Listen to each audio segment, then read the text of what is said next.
Nak anak-anak habis belajar universiti tanpa beban hutang PTPTN, ibu bapa wajib tahu rahsia sediakan dana pendidikan menggunakan emas ni. Caranya mudah, sasakan simpanan 10 keping 5 dinar. 1 keping 5 dinar ni menampung kos 1 semester pengajian. Jadi 10 keping cukup untuk 5 tahun di universiti.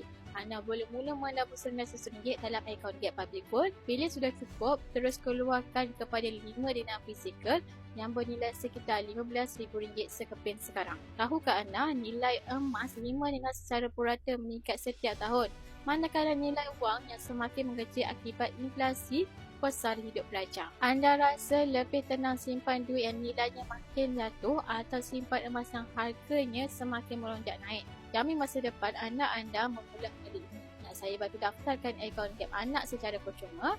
Klik link di bio atau rujuk video untuk saya bantu sebaiknya. Jangan lupa untuk follow untuk lebih lagi ilmu emas dan komen.